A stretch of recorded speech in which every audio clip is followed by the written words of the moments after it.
Say mo siyan, Vice ganda, ihahanap si Kim ng lalaking hindi pipitsugin at hindi nai-insecure.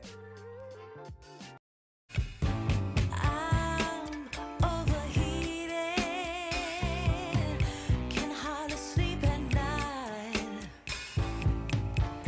doing crazy dreaming. You're the reason why, hiding by the baby.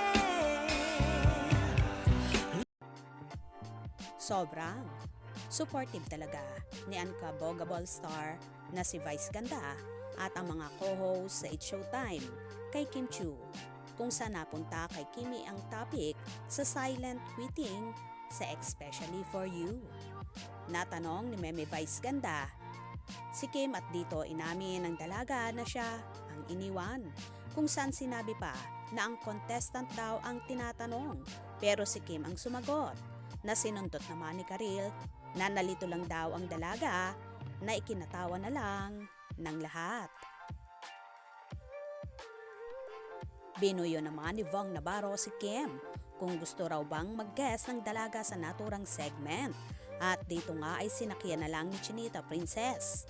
Tinanong kung sino-sino ang pagpipilian niya, at dito nga umentrada si Meme Vice Ganda at sinabing ihahanap niya si Kim nang hindi nai-insecure. Kung anong meron si Kim, yung mga business tycoon, at hindi pipitsugin dahil hindi raw basta-basta si Chinita Princess. Achiever, that may pagmamalaki. Hindi pwedeng basta-basta kay Kim Chiu, Iba no? yung Kim Chiu kasi. Kim Chiu is such a powerful woman. Hindi pwede yung Good hearts, yes. good heart.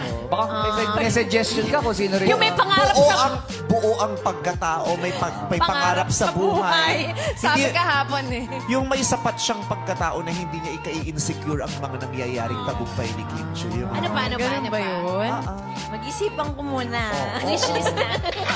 Siyempre kay Tila may pinasasaringan naman si Meme Vice Ganda sa puntong yon na hindi nai-insecure kay Kim. Diba napabalita noon na masyado raw nai-insecure ang ex-jowa ni Kim na si Sian Lim sa dalaga at ayaw nang nasasapawan siya. Samantalang sumikat lang naman ang binata dahil kay Kimi na di niya matanggap yon dahil masyado siyang bilib sa sarili niya at maraming araw siyang talento. Mahirap talaga sa tao kapag sobra ang insecurities sa katawan dahil walang magandang pupuntahan. Anyway, tama naman si Meme Vice Ganda na di dapat pipitsugin ang makuha ni Kimi. At lalong higit, hindi dapat insecure kung anong meron sa katayuan ngayon ni Chinita Princess.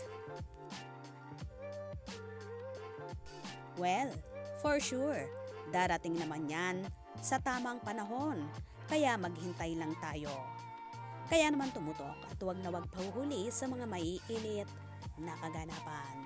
Anong inyong magiging reaction sa video ito? Comment below.